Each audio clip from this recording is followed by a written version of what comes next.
बाबर आजम, अगर विराट कोहली को और बाबर आजम को कंपेयर किया जाए तो आप क्या समझते हैं कौन है? अब बाबर आजम है, अब्दुल्ला शफीक है। अब्दुल्ला शमी। बहुत बहुत अच्छी टेक्निक है इनकी, बहुत साउंड। कोई एक ऐसा बैट्समैन बताएं जो टेक्निकली आपको लगता है कि बहुत स्ट्रांग है। अस्सलाम वालेकुम ख़वातीन और हज़रात, मैं हूं ज़ैन पाशा और आज अपनी तीसरी पॉडकास्ट के साथ हाजिर खिदमत हूं। आज के जो मेरे मेहमान हैं किसी तारुफ के मोहताज नहीं है, क्रिकेट का एक जाना माना नाम, बहुत ही प्यारे तारिक हारून। अस्सलाम वालेकुम। वालेकुम अस्सलाम। कैसे हैं तारिक भाई? अल्हम्दुलिल्लाह, आप ठीक हैं? खैरियत से? अल्हम्दुलिल्लाह मैं ठीक हूँ। तारिक भाई, मैं समझता हूँ कि आपने इतनी अच्छी क्रिकेट खेली है, तो कराची लेवल के हिसाब से आपके डोमेस्टिक में काफ़ी रन हैं, तो आप इंटरनेशनल क्यों नहीं खेले? देखिए, काफ़ी टफ क्वेश्चन है ये, लेकिन अगर समझा जाए तो बहुत ही सिंपल है, क्योंकि हमारे यहाँ आपको मालूम है कि बहुत ज़्यादा क्रिकेट लोग खेलते हैं, क्रिकेट लविंग नेशन है। और एक वक्त में ये एक जैसे प्लेयर्स जो हैं वो बहुत ज़्यादा रहे हैं, बहुत से पास में आप चले जाएं तो। जैसा कि मेरा करियर जो था वो एज एन ऑलराउंडर रहा है, तो मेरे टाइम में जो है वो पाकिस्तान टीम में अगर आप ऑलराउंडर्स को शुमार करें तो वो अजहर महमूद और अब्दुल रज़ाक, शाहिद आफरीदी, तो इस किस्म के इंटरनेशनली राउंड और क्या कहेंगे कि सुपरस्टार जो थे वो मौजूद थे कौमी टीम में, तो यूं कहने की ज़रूरत ही नहीं थी। नहीं, ऐसा भी था ना तारिक भाई कि मैं अक्सर जब से छोटे से बड़ा हुआ तो आपका एक नाम सुना, आपकी क्रिकेट भी बहुत अच्छे तरीके से देखी। मैंने ये भी सुना है कि अगर हमारे लाला नहीं होते तो हमारे तारिक भाई होते किसी लेवल के ऊपर। जिस तरीके की आप क्रिकेट खेला करते थे, छक्के चौके जिस तरीके से मारा करते थे। नहीं, वो बात आपकी ठीक है, लेकिन देखिए, एक टीम है और इतनी बड़ी जो है वो नेशन है हमारी, क्रिकेटिंग खास तौर पे। तो आप ये देखते हैं कि खुल के मौका मिल भी नहीं रहा होता कई प्लेयर्स को। जी। कईयों का लक जो है इसमें बहुत ज़्यादा मायने रखता है, कि लक जो है वो एक तो वहाँ पहुँच जाना, फिर उसको क्लिक कर जाना। कुछ प्लेयर्स का जो है वो बहुत बड़े बड़े नाम जो है वो पहुँचे भी हैं वहाँ पर, खेले भी हैं, लेकिन वो आगे सक्सीड नहीं हो सके। और कुछ ऐसे लकी रहे कि वो अपने जो ड्यूरिंग द डोमेस्टिक, जब वो चलते चले गए तो वो इतने एक्स्ट्रा ऑर्डिनरी नहीं लगे। देते भी पीएसएल खेल के जैसी टीम में नाम आया तो उनको हाँ, या वो यूँ कह सकते हैं कि हाँ, वो तो हो गया ना, लेकिन ये एक इस तरह भी होता है कि आप देखते हैं कि कोई ऑर्डिनरी प्लेयर है, लेकिन वो खेलते खेलते किसी तरह टीम में जब पहुंचते हैं तो वहाँ उनकी परफॉर्मेंस जो है वो एक्स्ट्रा ऑर्डिनरी होने लगती है। तो इस तरह से ये लक बड़ा काउंट होता है। और दूसरा, हमारे यहाँ आप जानते ही हैं कि वो प्रॉपर कोई सिस्टम नहीं है। अगर सिस्टम हो तो जिस तरह के फॉर्मेट्स अब आ गए हैं, तीन फॉर्मेट्स हैं, तो तीन फॉर्मेट्स में मुख्तलिफ किस्म के प्लेयर्स को जो है ना वो तीनों फॉर्मेट में एडजस्ट किया जा सकते हैं। बैटिंग के हवाले से देख लें या बैटिंग ऑर्डर के हवाले से देख लें, तो हमारी कौमी टीम में, न सिर्फ कौमी टीम में बल्कि अंडर 19 में भी जो सिलेक्शन का क्राइटेरिया वो बहुत ही रॉन्ग है। मैं जिसे कहूँगा कि छः ओपनर्स होते हैं और मिडिल ऑर्डर एक भी नहीं होता। तो ये सिस्टम का तो हमेशा से प्रॉब्लम रहा है कि सिस्टमेटिक चीज़ें नहीं हुई हैं। तारिक, कराची वाला जो है वो किसी न किसी सिस्टम का शिकार रहता है। मतलब अच्छी परफॉर्मेंस भी देता है तब भी वो टीम में नहीं आ पाता, क्योंकि आपको पंजाब, मैं अक्सर ये देखता हूँ कि हमारी टीम के अंदर पंजाब की कैबिनेट ज्यादा खेलती है बनिस्बत कराची की। ऐसा क्यों है? बिल्कुल ऐसा परसेप्शन बहुत सारे लोगों का, बल्कि प्रूवन भी है, बहुत सारे लोगों ने इस पर बात भी की और करते भी हैं। मैं समझता हूँ कि ऐसा होना नहीं चाहिए, क्योंकि कौमी टीम है तो इसमें पूरी कौम को साथ लेके चलना चाहिए। बिल्कुल ऐसा ही है कि यहाँ से अक्सर लोग कहते हैं कि ये सत्तर से इस तरफ जो है ना वो पाकिस्तान बॉर्डर लगता है, क्रिकेट का बॉर्डर लगता है। तो मैं ये समझता हूँ कि ये अगर बोर्ड, पीसीबी का बोर्ड अगर पंजाब में है या लाहौर में, खासतौर पर लाहौर में है, तो वहाँ के लोग जो है वो ज़्यादातर उनके जो है निगाह वहीं रहती है।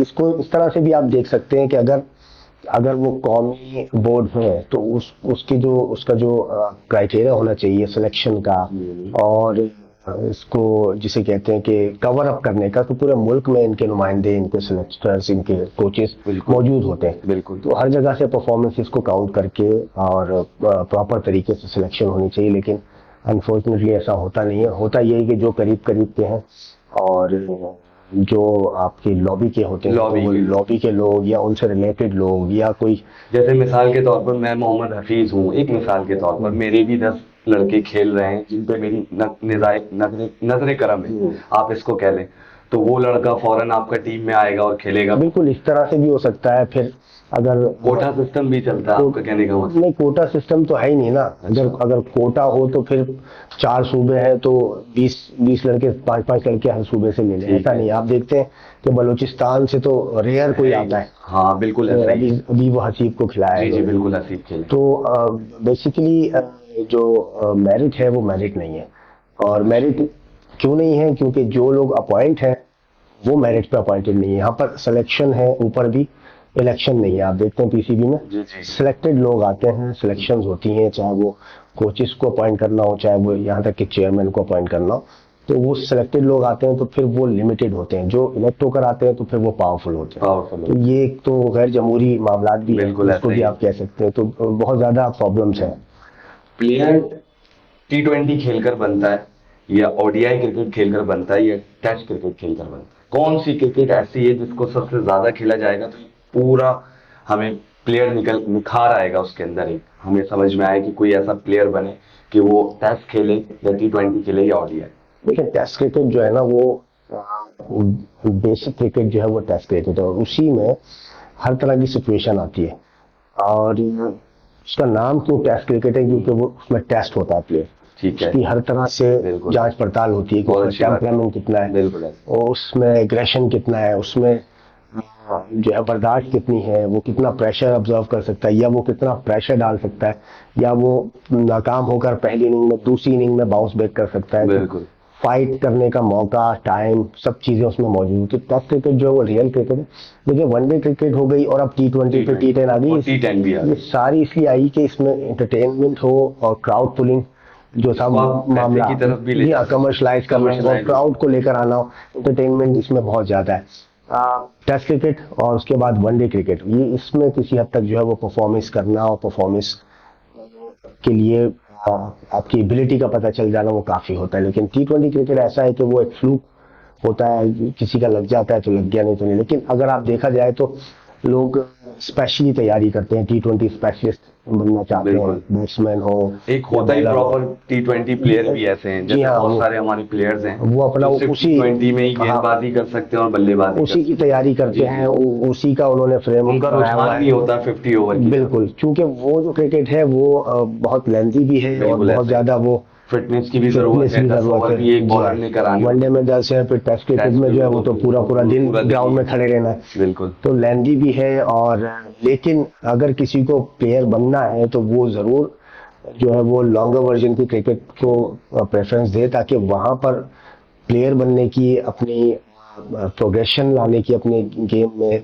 उसको एनहांस करने का बहुत ज्यादा टाइम होता है। T20 में टाइम बहुत शॉर्ट होता है। बिल्कुल ऐसे ही। तो T20 format just for fun आप समझ लें कि इसलिए आप देखते हैं कि इंटरनेशनल के अलावा जब लीग्स आप देखते हैं तो लीग्स में आप देखते हैं कोई प्रेशर नहीं होता प्लेयर्स पर, एक वो एक एंटरटेनमेंट का होता है। से 50-60 रन भी कर रहे हो। जो इधर 50-60 करते हैं वो फिर कॉमिटी में जाके उनसे 10 रन नहीं वजह क्या है? प्रेशर होता है बिल्कुल कि ऐसे ही। अगर एक मैच में अच्छी परफॉर्मेंस नहीं देंगे तो बाहर हो जाएंगे, प्लेस नहीं है, तो ये जगह नहीं है। पहले कॉन्ट्रैक्ट क्यों नहीं करता कि आप 5 मैचेस में जैसी भी परफॉर्मेंस दो, हम आपको बाहर नहीं करेंगे, आप खुलकर खेलो, अपनी एक्चुअल क्रिकेट खेलो, ऐसा कोई आना चाहिए। देखिए, ये तो सिस्टम, तो फिर सवाल सिस्टम पर आ गया ना। सिस्टम तो है ही नहीं ना किसी तरह का, क्योंकि सिलेक्शन ही मेरिट पर नहीं होती। तो फिर वहां पर हम क्या किसी से तकाजा कर सकते हैं? कोई एक आध अगर एरर हो या कोई चीज ऐसी हो कि जिसको सुधारने की जरूरत हो तो मसला नहीं है। लेकिन यहाँ तो बुनियादी तौर पर ही चीजें जो है वो ऑपोजिट चली जाती है मेरिट से। तो जब मेरिट नहीं होगा तो इसी किस्म के मामला होंगे। और फिर कौमी टीम है तो उसको, उसकी सिलेक्शन जो है वो फिर उस हिसाब से होनी चाहिए। आप देखते हैं कि 6 ओपनर्स होते हैं, मिडिल ऑर्डर एक भी नहीं होता। फिर वो जो ओपनर परफॉर्म कर रहे होते हैं, डोमेस्टिक में परफॉर्म करके टीम में आते हैं, वो 5वां 6ठा खेल रहे होते हैं। और जो वनडे में या टेस्ट क्रिकेट में मिडिल ऑर्डर खेल रहे होते हैं, वो फिर T20 में ओपनर्स हो जाते यानी हैं। वो अपने नंबर के हिसाब से नहीं खेलते कि जो ओपनर है वो ओपनर खेले, जो हाँ, मिडिल ऑर्डर है वो मिडिल ऑर्डर ऐसा खेले, ही है। इसीलिए उसकी क्रिकेट खराब है। माजी में हमारी टीम किसी हद तक जो टीम अगर आप कंपोजिशन देखते जी, हैं, और इमरान खान या वसीम अकरम के दौर तक जब आप देखते हैं कि कंपोजिशन क्या होती थी, तो एक प्रॉपर बैटिंग ऑर्डर होता था और उस नंबर का प्लेयर उस नंबर पर जाता था, अपने नंबर पर। अब ओपनर है, उसने नया बॉल खेलना है, स्विंग सीम उसको पता है कि कैसे खेलना, वो खेलता चला है, उसकी ग्रोथ ऐसी हुई है। जी। अब एक जो होते हैं वो आप 6-6 ओपनर ले जाते हैं, तो वो ओपन के बाद जब उनका नंबर ही T20 में 12वें ओवर में आ रहा है, तो अब उनको जाके वो उस तरह से खेलना है कि जो वो उस तरह से प्रेशर भी है, अगर मैच बिल्कुल। फंसा हुआ है तो प्रेशर भी है। सर्कल भी खत्म हो गया, वो सर्कल में रन बनाने का आदी है डोमेस्टिक में, तो बहुत ज्यादा एक्स्ट्रा स्किलफुल जो प्लेयर होगा तो वो तो परफॉर्म कर जाएगा किसी भी नंबर पे, वो नंबर का मोहताज नहीं है। लेकिन चूंकि वो प्लेयर्स जो है वो उनकी तैयारी उसी तरह होते हुए आ रही होती है मेजोरिटी में, बिल्कुल। तो उनका फेलियर होना जो है ना, वो कोई ऐसी कोई बात नहीं है। कोई क्रिकेट के सफर का आगाज अपना बताएं, कैसे शुरू किया आपने क्रिकेट का सफर अपना, कहाँ से खेले, सबसे पहले कैसे नाम आया और कितने रन हैं आपके? शुरू तो बस वैसे ही खेलते चले गए, गली में मोहल्ले में टेप बॉल से।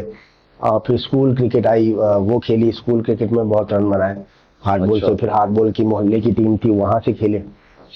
फिर जो बड़ों की टीम थी हमारी औरंगी ईगलेट्स की, अच्छा। तो यहाँ पर इन लोगों ने देखा, हमारे सीनियर थे, इन्होंने हमें अपने पास बुलाया नेट्स पे। यहाँ नेट्स पे जो है ना मैं खेलता रहा। पहले तो 6-8 महीने बॉलिंग ऑफ स्पिन करता रहा। अच्छा। बैटिंग मेरी आती थी, आखिर में चक्के वक्के मार लेता था, टेप बॉल खेलता था इसलिए। फिर एक 8-9 महीने बाद जो है ना वो किसी मैच में मुझे इन्होंने वन डाउन भेजा, तो वन डाउन जाकर मैंने बड़ा स्कोर किया। तो इस तरह मेरी तैयारी भी हो गई थी। कोई 8-9 महीने बाद मुझे समझ बूझ आ गई थी कि यार ये इस तरह इस क्रिकेट में क्या करना है। 35-40 ओवर के गेम्स होते थे उस जमाने में, तो हम टेप बॉल खेलते थे, वो 8 ओवर के होते थे। वो इसी तरह खेलने की T20 फॉर्मेट और वनडे फॉर्मेट, तो वो हमारे लिए भी उसको सीखना था। तो वो सीखने में लगा टाइम, लेकिन जब समझ आ गई तो फिर वन डाउन नंबर पे खेलने लगे, फिर बहुत रन बनाने लगा। तो फिर कोशिश बहुत की आगे पीछे के कोई अच्छा डिपार्टमेंट मिल जाए या कराची से किसी तरह कोई क्रिकेट मिले। अंडर 16 जोनल खेले, अंडर 19 जोनल खेले। कराची अंडर 19 में नाम था, लेकिन वहां पर अनफॉर्चुनेटली वो बगैर, उस जमाने में कोई ऐसा टेस्ट तरीका नहीं था। वो स्क्रूटनी कैसी होती थी, देखा आपकी शेव आ गई, दाढ़ी आ गई, तो आप ओवर एज है। हालांकि वो डॉक्यूमेंट्स में लेकर गया था। खैर वो एक अलग चीज है, बुरी याद है उसे कहने। उससे मुझे बड़ा धचका लगा था, क्योंकि मैं जेन्युइन था अंडर 19 और मुझे बगैर उसके बाहर कर दिया था। मेरा नाम था कराची ब्लूज में। फिर चलती रही क्रिकेट, 2-3 साल 4 साल स्ट्रगल की, मिलती नहीं थी क्रिकेट, फिर छोड़कर बैठ गया था खेलने में। अच्छा। हाँ, दिल बर्दाश्त हो गए। हाँ, यूँ समझे बस कि ये करियर नहीं इसमें हो सकता, क्योंकि हम तो उसको इसी तरह देख रहे थे कि इसमें हम जाएंगे आगे, नाम भी बनाएंगे और करियर भी होगा और पाकिस्तान टीम की तरफ से खेलेंगे। तो फिर लेकिन सडनली जो है वो अचानक से वकार कुंडी मेरे साथी क्रिकेटर फर्स्ट के जी। वो एक दफा आए, मुझे कहने लगे मैच में चले, तो मैंने कहा मैंने छोड़ दिया क्रिकेट, मैं नहीं खेलता। तो खैर उन्होंने बहुत ज्यादा मुझे इसरार किया, तो शॉर्टकट ये कि मतलब मैं मजबूर हो गया। अच्छा। मैंने हालांकि 6-8 महीने से बैट ही नहीं पकड़ा। तो वो कहने लगे हमारा एक डिपार्टमेंट बना है छोटा सा, तो आप चलिए, आपका वहाँ नाम भी लिया गया, तो आप चलिए। तो मैंने उनसे यही अल्फाज कहे, क्योंकि मैं मायूस था यूँ कहने कि यार मुझे नहीं खिलाएगा कोई भी, मेरी तो हर डिपार्टमेंट में फाइल गई हुई है और इतनी सेटिंग से मेरी है ना, और नहीं मिलता मौका। तो उन्होंने कहा आप चले तो सही।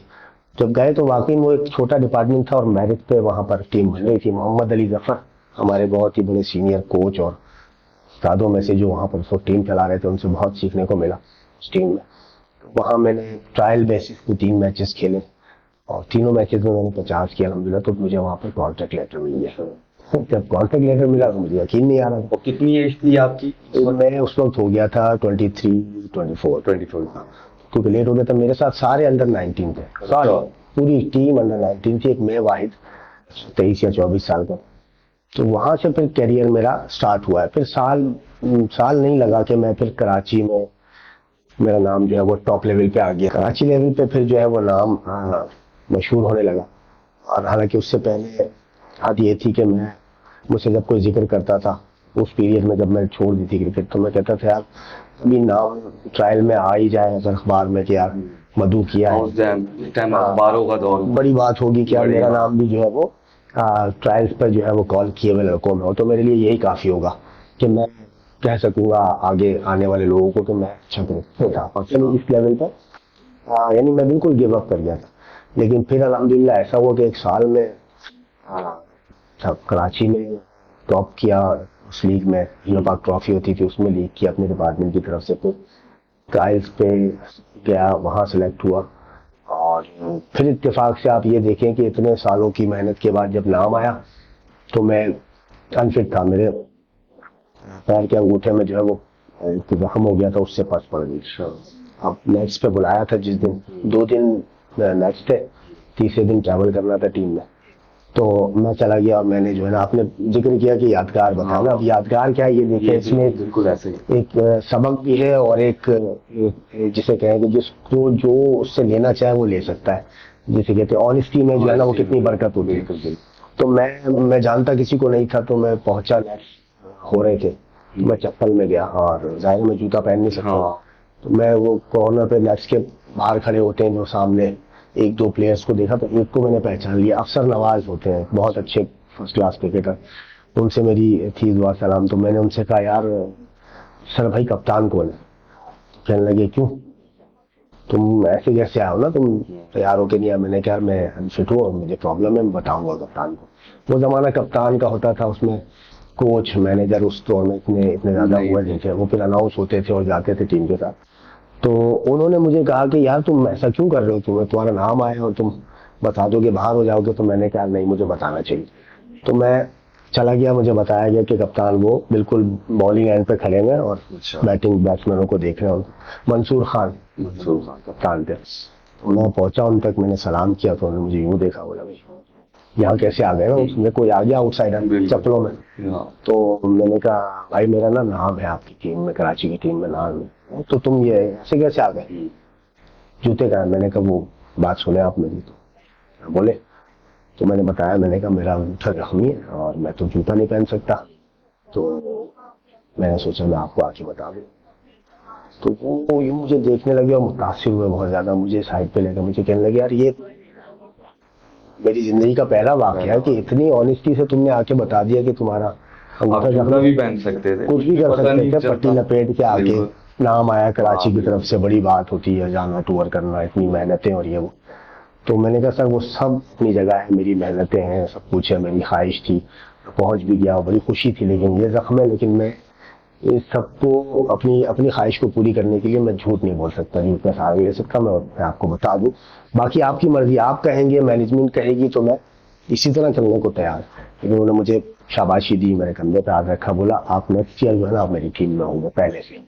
अब आप बिल्कुल अनफिट है, मेरे पैर का उन्होंने जायजा लिया, उन्होंने ये तो पस पड़ी है, उसको टाइम लगेगा, लेकिन आपने इतनी ऑनेस्टी से काम किया है कि आप नेक्स्ट ईयर इंशाल्लाह जब टीम में आएंगे तो आप फर्स्ट प्रायोरिटी होंगे मेरी। तो फिर वही हुआ एग्जैक्टली, जब अगले साल नाम आया तो उन्हीं की टीम में नाम था, जूनियर टीम उन्हीं को दी जाती थी, 2 टीमें बनती थी कराची की, एक सीनियर होती थी, उसमें सारे टेस्ट प्लेयर होते थे, कुछ एक्सपीरियंस प्लेयर होते थे, और जूनियर टीम उनको दी जाती थी। मैं इनके साथ गया, मेरा डेब्यू हुआ, और डेब्यू ईयर में ही जो है मैं best batsman of the year Pakistan में हुआ, डोमेस्टिक कायदे आजम वनडे कप में मैं और इमरान नजीर मुश्तरका जो है वो बेस्ट बैट्समैन हुए टूर्नामेंट के। तो यहाँ से फिर मेरी जर्नी जो है ना वो शुरू हो गई प्रोफेशनल। अभी आपने हालिया लेजेंड लीग खेली, उसमें क्या कमाल की परफॉर्मेंस थी आपकी, वो फिटनेस तो ऐसी बता रही थी कि 18 साल का कोई लड़का खेल रहा है, तो उसके हवाले से थोड़ा सा बताएं कि कैसा रहा आपका। हाँ बस अल्हम्दुलिल्लाह, वो चूंकि हम अपनी फील्ड से ही जुड़े हुए हैं, अकेडमी करते हैं, कोचिंग करते हैं, और फिजिकल फिटनेस पे भी बहुत ज्यादा ध्यान देते हैं यंगस्टर्स की भी, और साथ साथ करवाते हुए उन्हें जो है ना अपनी भी फिटनेस होती रहती है, रूटीन में अपनी फिटनेस जारी है। उसके साथ साथ जो वेटरन क्रिकेट होती है, क्लब क्रिकेट कराची की, डोमेस्टिक की, वो भी हम खेल रहे होते हैं, तो वो तो फिटनेस और प्रैक्टिस तो थी।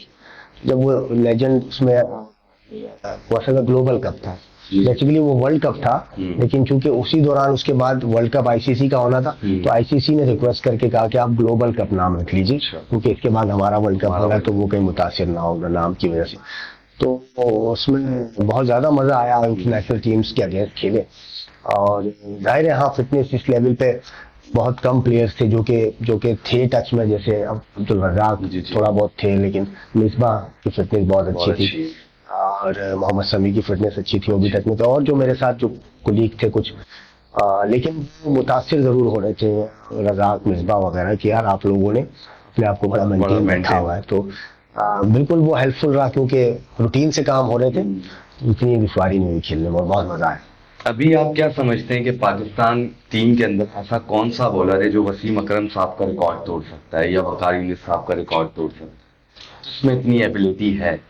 देखिए अब एबिलिटी तो बहुत सारे बॉलर्स में है, लेकिन जैसा कि हमारे यहाँ थोड़ा सा मैं कहूँगा कि पहले माजी में ऐसा होता था कि बॉलर्स वहाँ पहुँचते थे, फिर वहाँ ग्रूम होते थे, तो वहाँ ग्रूमिंग का जो सिलसिला है वो रुक गया मेरे हिसाब से।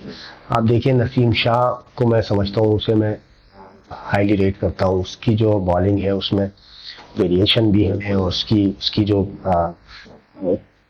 सीम मूवमेंट जी होती जी है, जो वो सीम और स्विंग करता है, जी। लेकिन अनफॉर्चुनेटली वो एक दो सीरीज खेलता है अनफिट हो जाता है।